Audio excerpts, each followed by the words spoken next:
एक गांव में 3 सबसे अच्छे दोस्त भूषण, रवि और संतोष रहते थे। इन तीनों दोस्तों ने मिलकर मकई की फसल की कटाई शुरू की। उनकी पत्नियां नाश्ते के डिब्बे के साथ रोज खेत आती थीं और अपने पतियों को खाना खिलाती थीं। तीनों किसान एक दूसरे के बहुत करीब थे, यहाँ तक कि उनकी पत्नियां भी एक दूसरे के बहुत करीब थीं।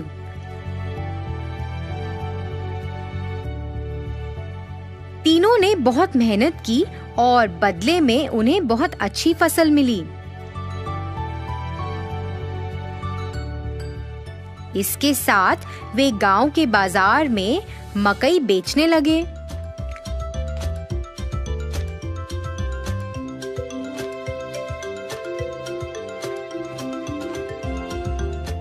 कुछ ही समय में स्वाद और मिठास के कारण सभी मकई भुट्टे बिक गए और दिन के अंत में उन्हें खूब कमाई हुई। उन्हें जो भी मुनाफा मिलता था वह उस पैसे को अपनी पत्नियों को भविष्य में उपयोग के लिए दे देते थे। उन 3 दोस्तों के लिए फसल काटना, खेत में देखभाल करना। तीनों किसान अपनी दिनचर्या में व्यस्त हो गए। उनकी पत्नियां अपने दैनिक घरेलू कामों को पूरा करती थीं और एक साथ एक जगह बैठकर फिर गपशप करती थीं। फिर एक दिन रवि और संतोष की पत्नी आपस में बैठकर बातें कर रहे थे। फिर भूषण की पत्नी अपने गले में एक बहुत लंबी सोने की माला पहनकर आश्चर्यजनक तरीके से उनके पास आई। अन्य 2 महिलाएं उस लंबी सोने की माला को देखकर आकर्षित हुईं और वो भी वैसी माला खरीदना चाहती थीं। यह जानने के बाद कि भूषण की पत्नी ने अपने पति की बचत से सोने की लंबी चेन खरीदी है, उन्होंने भी अपने पतियों की बचत से सोना और साड़ी खरीदे और फिर उन्होंने ऐसा करना शुरू कर दिया।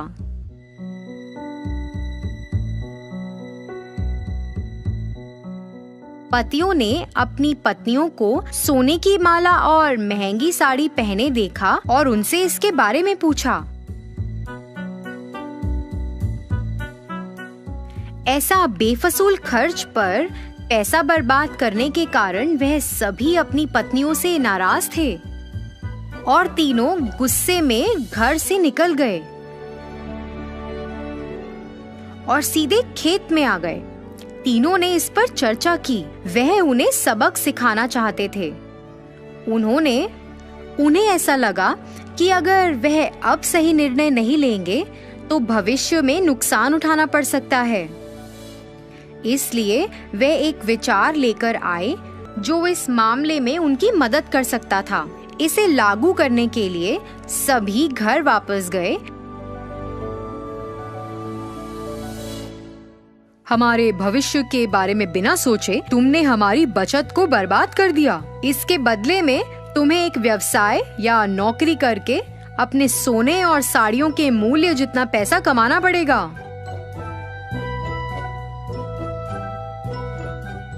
तुम तीनों आपस में फैसला करो कि इतनी बड़ी रकम कैसे कमाओगे और हमें अपना अंतिम फैसला सुनाओ।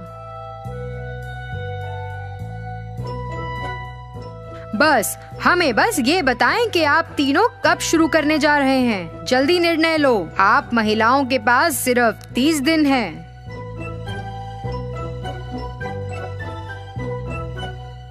तीनों अपनी पत्नियों को समझाकर घर से निकले। उसके बाद तीनों पत्नियां अपने सामान्य स्थान पर मिली। 30 दिनों में इतनी बड़ी कमाई कैसे संभव है? इतनी बड़ी रकम कमाने के लिए हमें ऐसा व्यवसाय शुरू करना होगा जो इस गांव में अभी तक नहीं है। यह क्या व्यवसाय हो सकता है? तीनों ने खूब चर्चा की।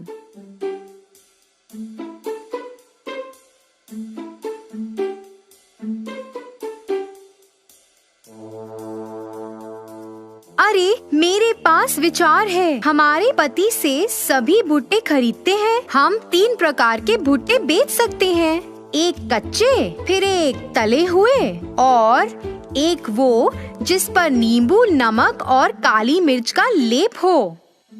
अन्य 2 महिलाएं भी भूषण की पत्नी से सहमत थी। वे तीनों अपने पतियों के पास गईं और अपने विचार के बारे में बताया। उनकी बात सुनकर तीनों किसानों ने सहमति जताई। उस दिन से उन तीनों ने बहुत मेहनत करना शुरू कर दिया, जैसा कि उन्होंने अपने पतियों से वादा किया था। उन्होंने अपनी दुकान के ठीक सामने एक बोर्ड लगाया जिस पर लिखा था कच्चा भुट्टा 15 रुपए, तला हुआ भुट्टा 20 रुपए और तला हुआ भुट्टा नमक, नींबू और काली मिर्च के साथ 25 रुपए। एक महिला ने भुट्टे का छिलका उतारा, दूसरी ने भुट्टे को भूना और तीसरी ने भुट्टे पर नींबू, नमक और काली मिर्च का लेप लगाया। बाद में उन्होंने उसे बेचकर पैसे कमाए। हालांकि ये महंगा था, पर फिर भी लोगों ने उसे खरीदना शुरू किया। 2 दिनों में ही काफी लोग भुट्टे लेने के लिए आए। उस मीठे रसीले भुट्टे के लिए लोग लंबी कतार में खड़े होकर इंतजार कर रहे थे। दिन के अंत में उन्होंने भुट्टे बेचकर 6,000 रुपए कमाए। इसी तरह से यह 30 दिनों तक जारी रहा और उन्होंने लगभग 1,80,000 रुपए कमाए। 31वें दिन वे तीनों अपने व्यवसाय से कमाए हुए पैसे लेकर अपने पतियों के पास गईं। पैसे वापस देने के बाद उन्होंने अपने पतियों से वादा किया कि वह अपने व्यवसाय को जारी रखेंगी और कड़ी मेहनत करेंगी। इसी तरह तीनों महिलाओं को पैसों और मेहनत का मूल्य पता चला। उन्हें अपनी गलती का एहसास हुआ। उन्होंने पहले की गई गलती को कभी नहीं दोहराया। उन्होंने अपने पतियों के काम में हाथ भी बटाया। बहुत सारी कमाई के साथ वे नाम और प्रसिद्धि के साथ खुशी से रहते थे।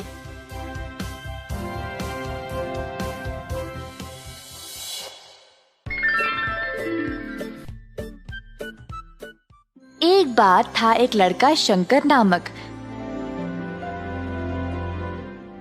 जो अपनी माँ सबिता और बहन गुनिया के साथ थारेश्वर के गांव में रहता था। शंकर के पिताजी का देहांत उसके बचपन में ही हो चुका था। तब से शंकर की माँ ने ही घर के लिए पैसे कमाने की जिम्मेदारी उठाई। सबिता ने बहुत मेहनत की अपने बच्चों का पालन पोषण करने के लिए। पैसों की कमी की वजह से शंकर ने स्कूल छोड़ दिया और अपनी माँ के साथ काम करने लग गया, पर उन्होंने गुनिया की पढ़ाई को नहीं रोका। सबिता इमारतें बनाने वाले साइटों पर मजदूरी का काम करती थी। शंकर भी जो अपनी माँ के साथ काम पे जाने लगा, उसने देखा कि ये माहौल कुछ अलग और अनोखा था। कैसे ईंटों को जमा करके सीमेंट भर के दीवारें चढ़ाई गई जा रही थी, कैसे रेत और सीमेंट को मिलाया जा रहा था, फिर पूरे दीवार पर सीमेंट लगाया जा रहा था, फिर सूखे सीमेंट को जमाने के लिए पानी डाला जा रहा था और अंत में रंग लगाया जा रहा था।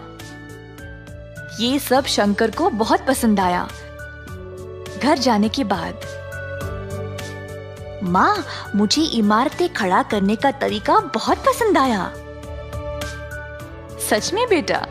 फिर क्यों ना तुम रोज मेरे साथ आ जाओ, सिर्फ काम के लिए नहीं, सब कुछ सीखने के लिए भी, और ताकि तुम एक दिन एक बड़े बिल्डर बन जाओ, है ना?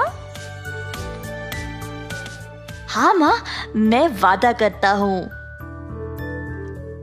उस दिन से शंकर हर एक काम को गौर से देखने लगा। उसने जल्दी सब कुछ सीख लिया। शंकर को इस काम में बहुत दिलचस्पी हो गई और इसी कारण वह अपना सारा काम जल्दी जल्दी खत्म कर देता था। बाकी के सारे मजदूर शंकर की कला को देखकर हैरान रह गए। सब लोग उसकी बहुत तारीफ करते थे और उसकी माँ को भी अपने बेटे पर बहुत गर्व महसूस होता था। इसी तरह शंकर ने 4 साल तक मन लगाकर काम किया। इसी दौरान शंकर की माँ की तबीयत अचानक से खराब हो गई और वह काम पे जाना बंद कर दी। अब शंकर अकेला था, जिसको बीमार माँ को भी संभालना था और अपनी बहन की पढ़ाई को भी। सेटों पर कमाई उनके लिए काफी नहीं थी, तो शंकर ने सोचा कि वह खुद का कंस्ट्रक्शन का कारोबार शुरू करेगा। माँ, कब तक मैं मजदूरी का काम करूंगा?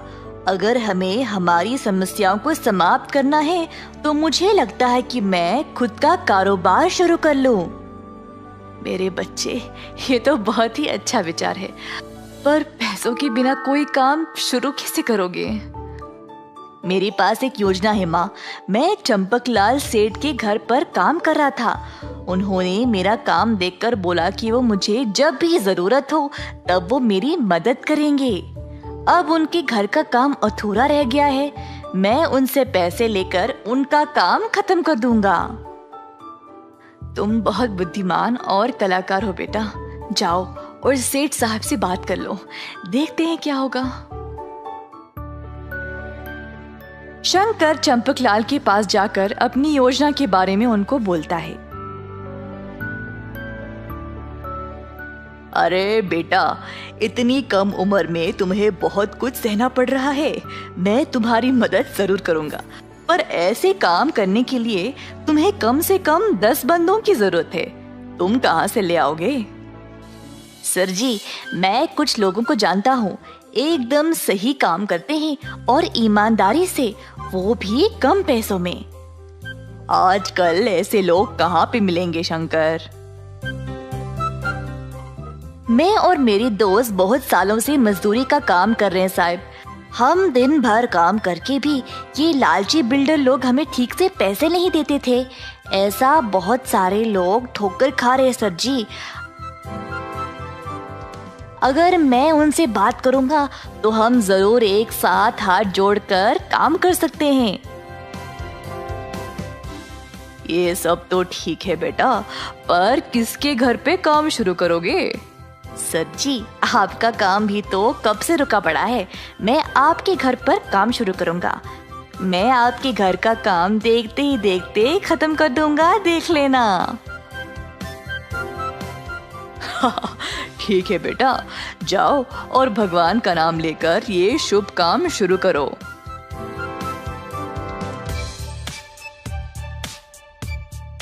शंकर अपने मजदूर दोस्तों के पास गया और उनको इस काम के बारे में बताया। सारे दोस्त इस विचार से खुश थे और तुरंत शंकर ने उनको काम के लिए पैसे भी दे दिए। अगले दिन से सबको काम पे लगना था। अगले दिन शंकर के दोस्त आए अपना अपना सामान लेकर।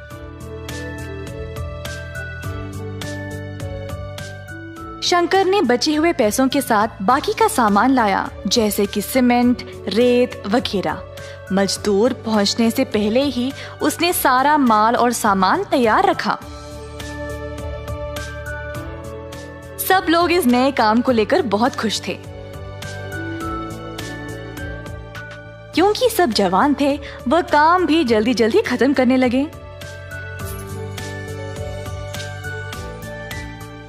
शंकर बाकियों को सही दिशा दिखा रहा था काम करने का, और देखते ही देखते 2 महीनों के अंदर सारा घर तैयार हो गया। चंपकलाल का ये नया घर देखकर सब लोग हैरान रह गए। शंकर के पहले मालिक भी ये काम देखकर आश्चर्यचकित रह गए कि उसने इतना अच्छा मकान बनाया। चंपकलाल सेठ का घर देखकर अब बाकी के लोग भी अपने अपने मकान बनवाने के लिए शंकर को बुलाने लगे।